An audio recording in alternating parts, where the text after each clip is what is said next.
So the Mets and Rangers made a trade last night. Can I kick off the offseason? And the Mets are sending outfielder Brendan Nimmo to the Rangers in exchange for a second baseman or infielder, Marcus Semien.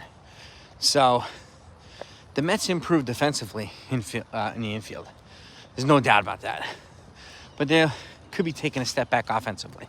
It still remains to be seen. Marcus Semien is 35 or 36. He's older than Brendan Nimmo is. And they both owed a lot of money. So, but this leaves more room for the Mets to pursue outfielders now. And I expect them to be thrust right into the Cody Bellinger and Kyle Tucker conversation, maybe even Adolis Garcia and so on. They've got a couple young infielders who are making their way up through the system too, so we'll see what they do.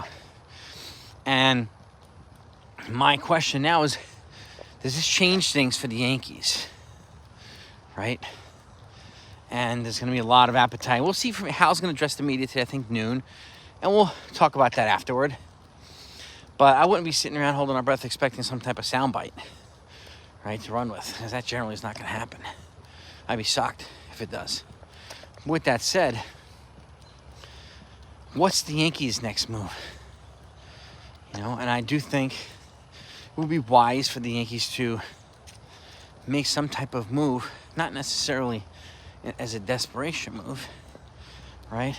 Morning. But to address some holes that they already have.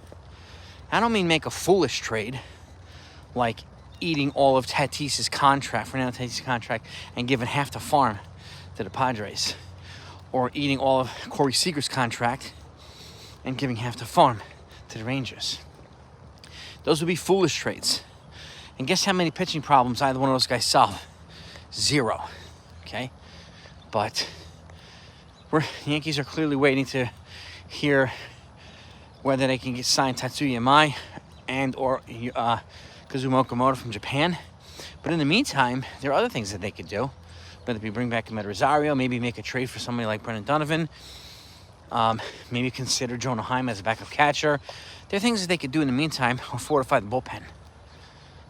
So, but right out the gates, I wanted to ask you folks, what should the Yankees just go out and flat out respond to the Mets trade?